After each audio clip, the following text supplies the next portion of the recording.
There are a bunch of different ways that you can graph straight lines. You can either use a graphing software like Desmos and just type in your line and it will graph it for you.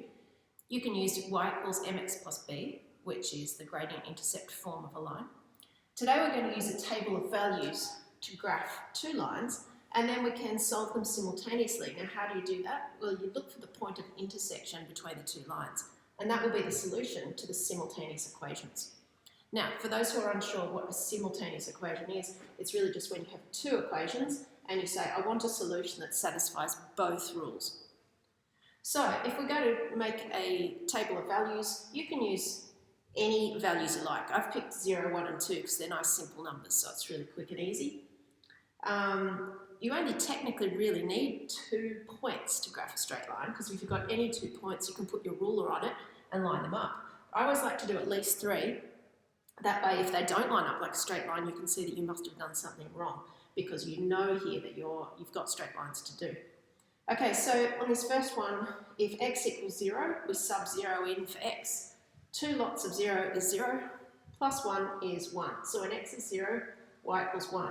Now you can graph these as you go if you like. This is the point 0, 1, which is here. Alright, what if x is 2? Well, 2 1s are 2, plus 1 makes 3. So we have the point 1, 3. And if x is 2, we have 2 2s are 4, plus 1 makes 5. So that gives us our straight line here. Now, if you've got a ruler, obviously graph paper makes this a lot easier, and a ruler, we've now got the line y equals 2x plus 1.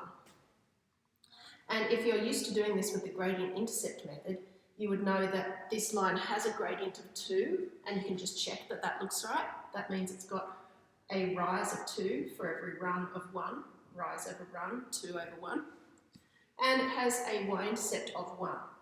Okay, so that's correct. If you've done this method, it's good to check it with the gradient intercept method, and vice versa. Okay, for the other one, we need to sub in what happens when x equals 0. Well, 4 minus 0 is 4. So the point 0, 4, let's do this one in a different colour, is here. And when x equals 1, 4 minus 1 is 3. So we have the point 1, 3. And when 4 minus 2, we get 2.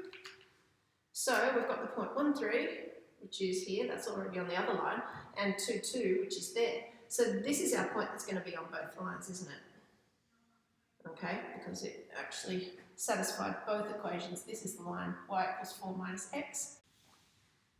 And then finish by writing really clearly at the end, therefore x equals 1, y equals 3. And that's your solution.